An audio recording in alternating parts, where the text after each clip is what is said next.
Heads up, this podcast isn't therapy. It's bold, blunt, and irreverent, but it's not a substitute for professional help. Full disclaimer is in the blurb below. Why they won't talk to you.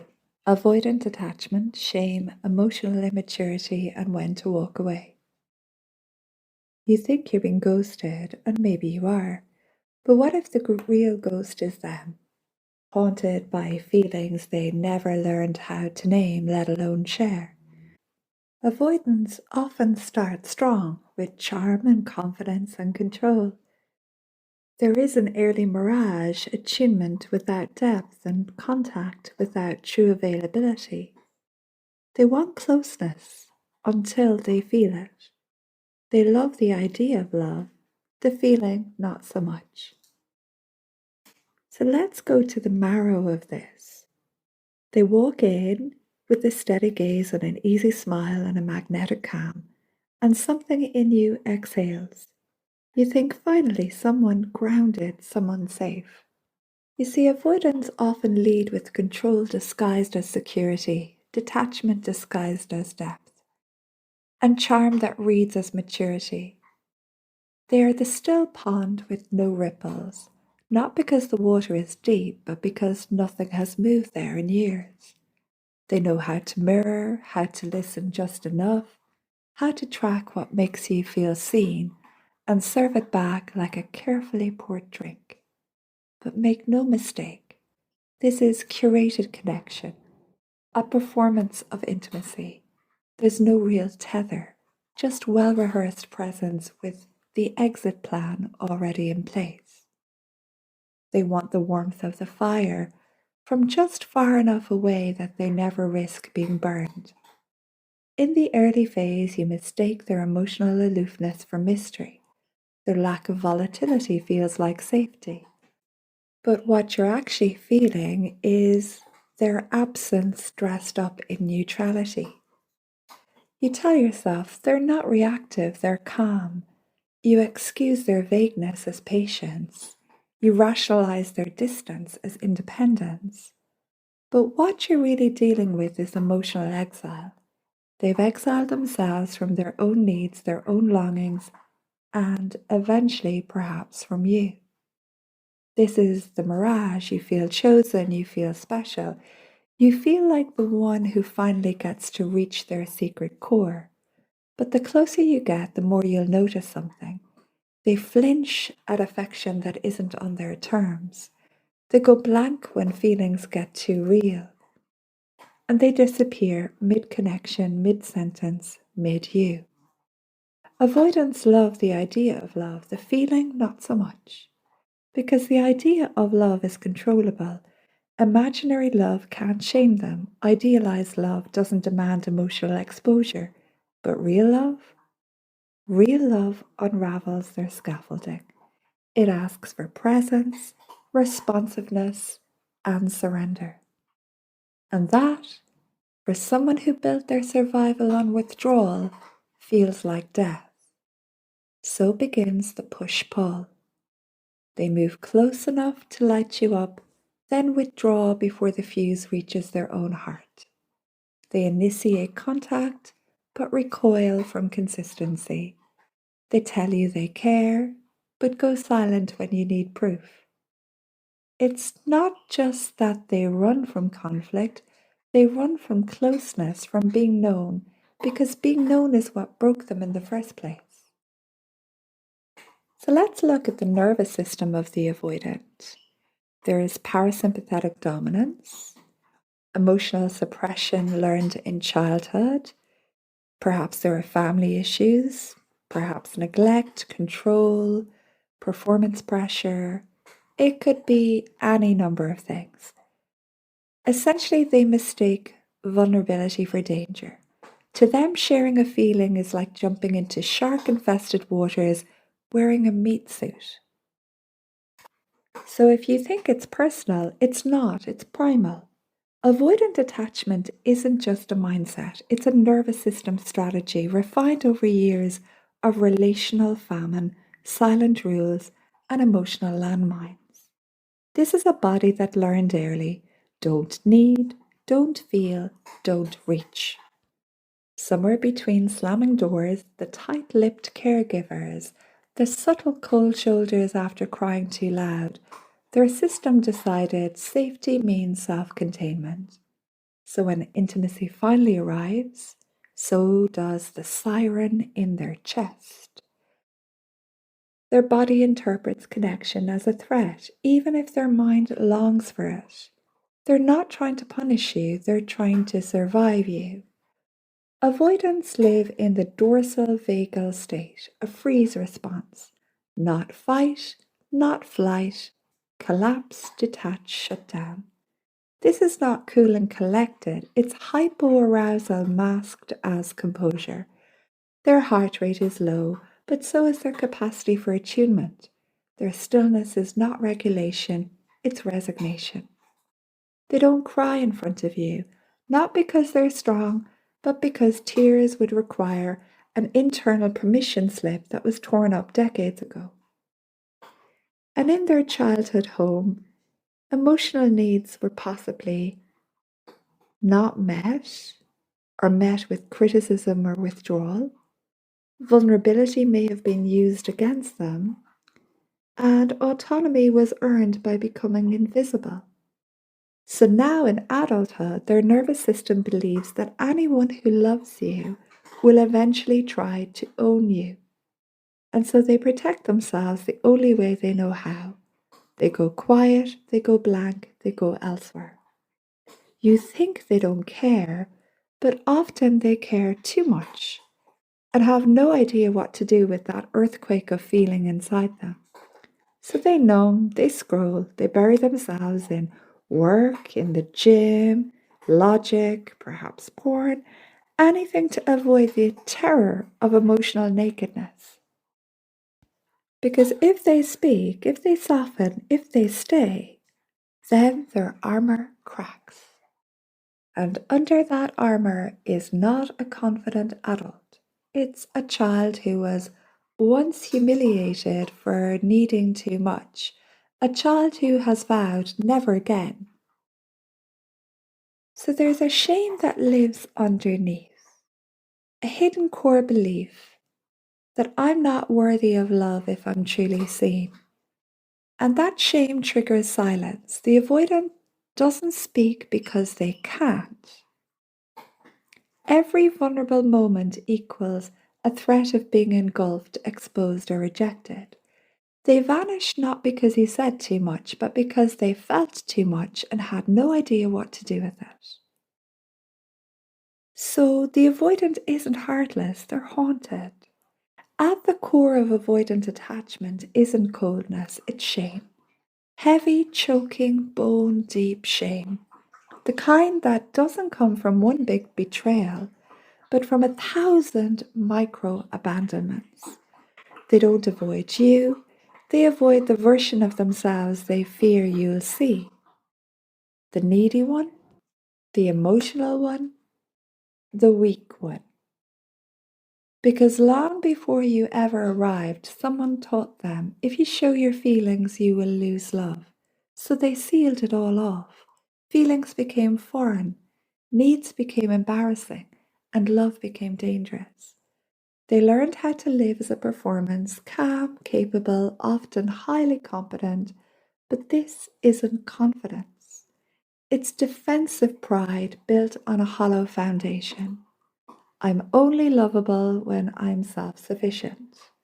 And when you ask them to open up, you're not asking for conversation. You're asking them to do the emotional equivalent of walking naked into a courtroom. Because in their nervous system, vulnerability equals exposure, and exposure equals shame, and shame equals annihilation. Avoidants don't ghost because they're careless, they ghost because they're terrified they've been seen and judged. Even kindness can trigger collapse. Why? Because it stirs what they've buried. The longing to be met, the ache to be held, the deep childlike hunger to be loved without condition. And they can't tolerate that ache, so they sabotage it.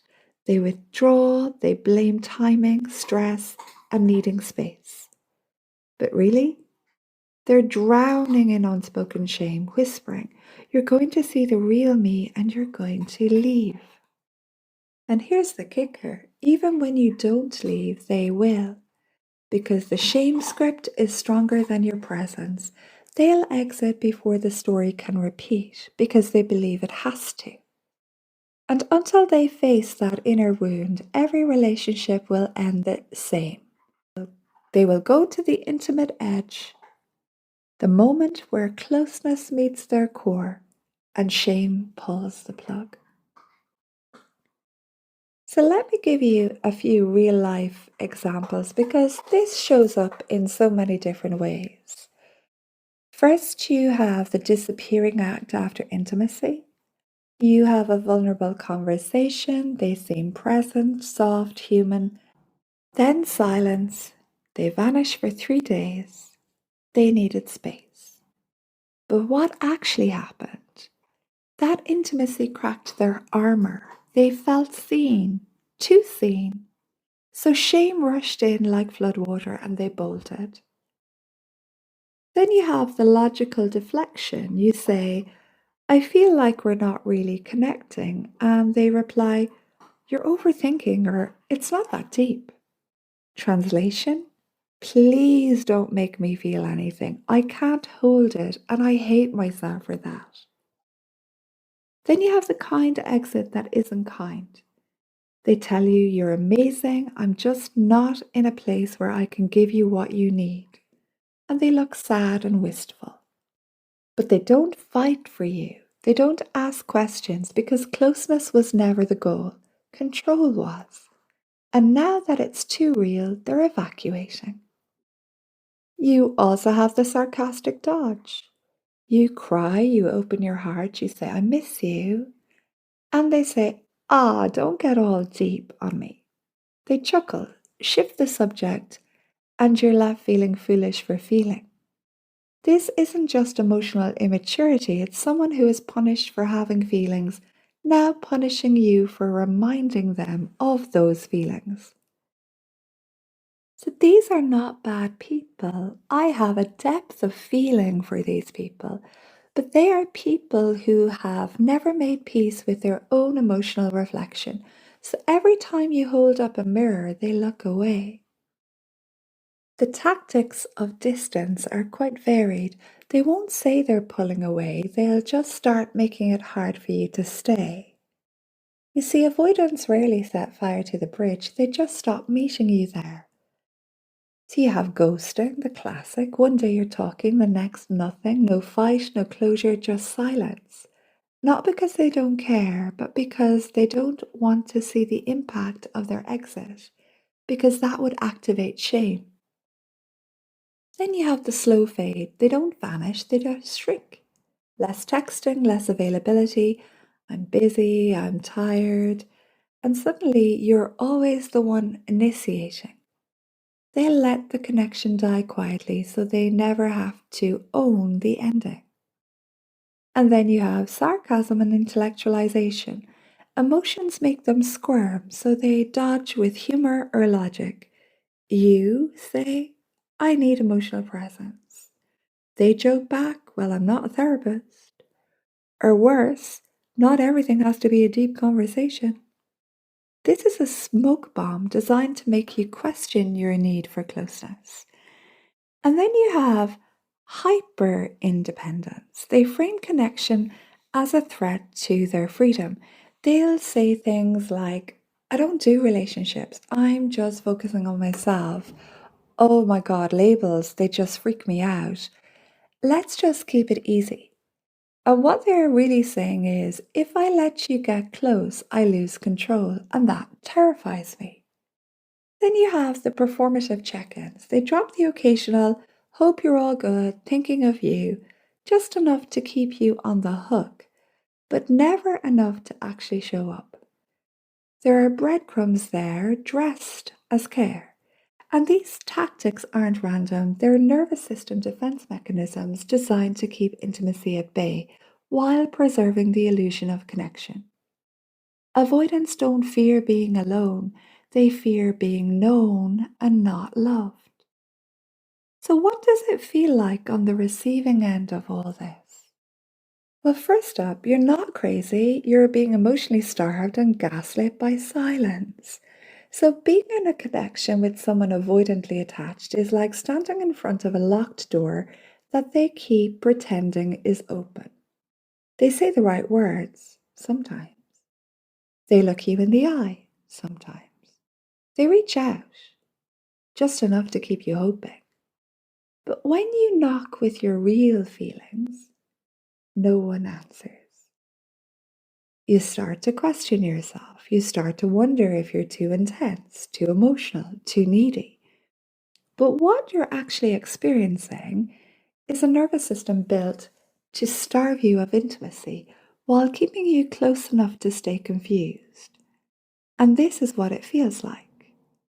You feel invisible even when you're right beside them. They don't ask questions. They don't remember details. They respond, but they rarely initiate. You might as well be talking to a wall at times, a very warm, attractive, and well-dressed wall. You start editing yourself. You stop bringing things up. You tell yourself not to push or nag. You start saying it's fine when it isn't. You're trying to be palatable, easier, smaller. But somewhere deep down, you've started to believe that if you just become less, they might finally stay. And you wait for crumbs, a reply, a call, a sign they still care. And when it comes, a text, an emoji, a vague I miss you light up like it's a love letter because when someone feeds you starvation rations, even scraps feel like a feast. You live in the tension between hope and humiliation. You know something's off, but the fantasy of who they could be keeps you hanging on. You replay the good moments like a highlight reel, proof that it was real. But here's the truth. It was real for you. For them, it was safe until it wasn't. And also, you can end up feeling like a burden. Every time you express a need, the air changes, they go quiet, they make you feel dramatic, you internalize it. Maybe I am too much. But what you're actually doing is facing the limits of their emotional capacity. This is how the avoidant turns you against yourself, not through malice, but through absence. They don't yell, they don't fight, they just fail to show up in the moments where it really counts. And in that silence, your mind fills in the blanks, usually blaming yourself. But let me say it plainly. You're not too much, you were just placed in a dynamic that couldn't meet your depth. So why can you not save them? Well, it's this simple. You cannot love someone into maturity. The moment you chase, you recreate their childhood dynamic, suffocating closeness that they're desperate to escape. And healing only happens if they choose to face their shame. Most will not. Yes, this is the pivot, the moment the spell starts to break. You thought this was a love story, but it's actually a rescue fantasy, and you're the one drowning.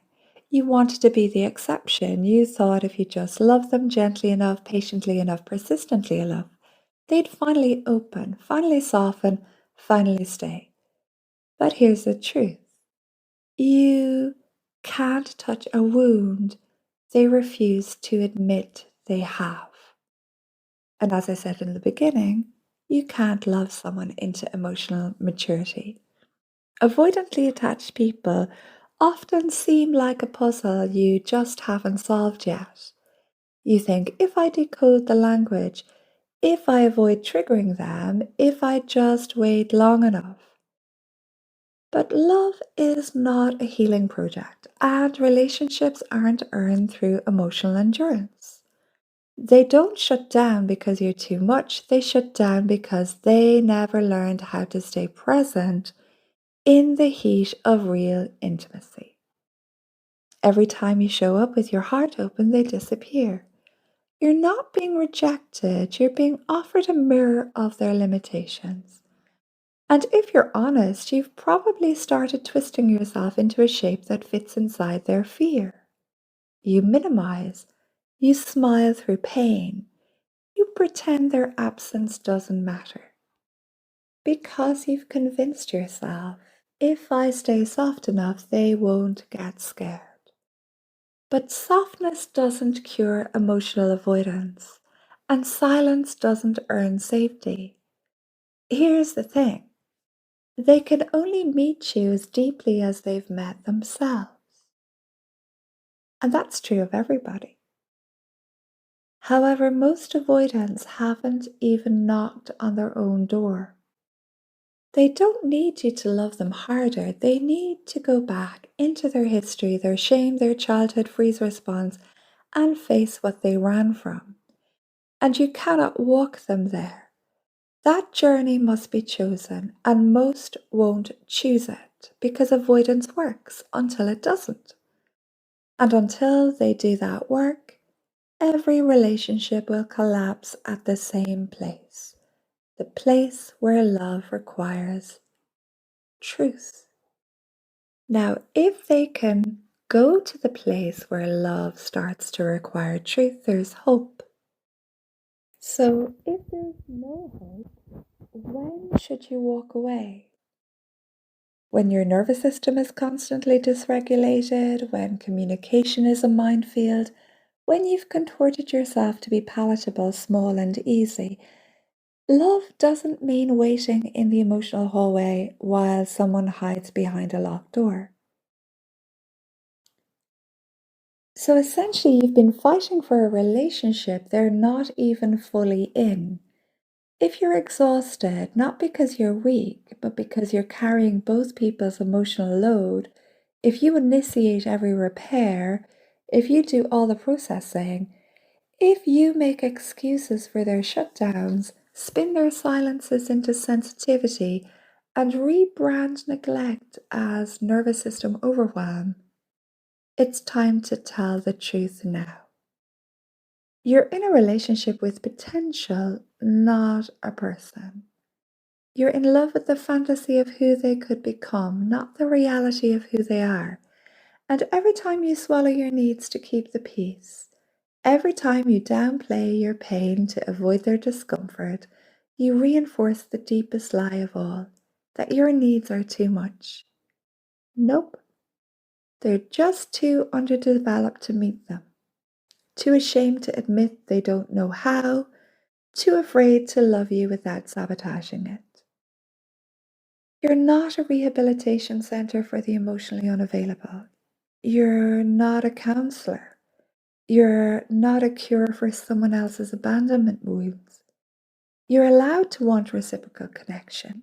You're allowed to want someone who actually calls when they say they will, who stays present even when things get messy. And trust me, life is full of mess. You're allowed to want someone who doesn't disappear every time the air gets thick with truth. You're allowed to stop bleeding just to prove that you're warm-blooded. So the choice of whether to walk away can often be very, very difficult. You don't leave because they're bad, you leave because they're not growing. And walking away from someone who never truly arrived is a special kind of grief. There's no betrayal, no affair, no screaming match, just slow death by silence. But if you're thinking about it, here's how to reflect. And these are points that would let you know that it may be time. Your nervous system is very, very anxious. You're more anxious than you are calm. Perhaps you're hypervigilant, scanning for signs of withdrawal, or your body may be living on adrenaline and half sentences.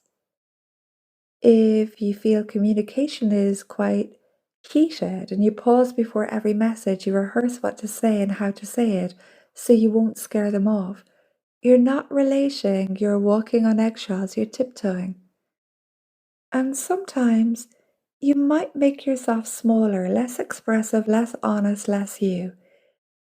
If you've shaved off parts of your personality, your needs, your voice to stay palatable, That's not love, that's slow self-erasure. And here's a really heavy one. If you feel lonelier with them than you did alone, that's the real one, isn't it? The ache of sharing a bed with someone emotionally asleep, the heartbreak of reaching out and touching absence. If you keep hoping they'll become the person you saw in the beginning, here's the thing. That version never truly existed. That was their best self in a zero pressure context. So when real intimacy arrived, so did their emotional ceiling. So when do you walk? When you've said the thing clearly, kindly, calmly, and nothing changes. When you consider that the cost to your peace and your self-respect, your aliveness becomes too high. When you realize that staying in the waiting room of someone else's emotional evolution is not your sole assignment. For a while, you'll probably sit with the ache. You will cry over someone who barely touched the sides of who you are. You will grieve what never quite began and what almost healed you. But then you will get still. You will start listening to something ancient inside you that says, no more half love, no more emotional hide and seek, no more waiting at doors that stay shut. Because one day you'll realize it was never that you were too much. It's that they were too little and too afraid to grow. And that's when everything changes. So you didn't ask for too much, you just asked the wrong person. You asked someone living behind a wall to meet you in the field. You brought your whole heart to someone who only knows how to echo. You laid down truth like an offering and they flinched like it was fire. This is not your fault. That's their fear. That's their unfinished business dressed up in avoidance and passed off as peace. But hear me, there is a love out there that doesn't need subtitles. You won't have to shrink to be understood. You won't have to chase breadcrumbs to feel chosen. That love will meet you in full sentences, in warm eyes, in hands that don't pull away when things get real. And by the time they figure out what they lost, you'll already be somewhere else, glowing, soft, unapologetic, too alive to stay silent ever again. Because you're not scary, you're sacred. You are the one who stayed open in a world of people running from themselves. And that's rare, that's holy, that is absolutely everything. So if it's your decision, let them go. Let them whisper their almosts into the void. Let them miss you in the silence they chose. Because you don't beg to be loved. You stand still and let love find you bravely. So as we come to the end, I hope I've helped you understand the avoidant attachment type and why they won't talk to you in dating. This is not a substitute for therapy. This is not a substitute for professional guidance. It's entertainment. It's a podcast. It's for reflection and reflection only. If you're in a place where you do need help, reach out and get it. There are so many different resources in so many different countries, and there is always someone that you can reach out to assist you. You are the expert in your own life. Your decisions are your own. So I'm Annie O'Brien. Thank you for listening to this episode, and I hope you have a lovely day.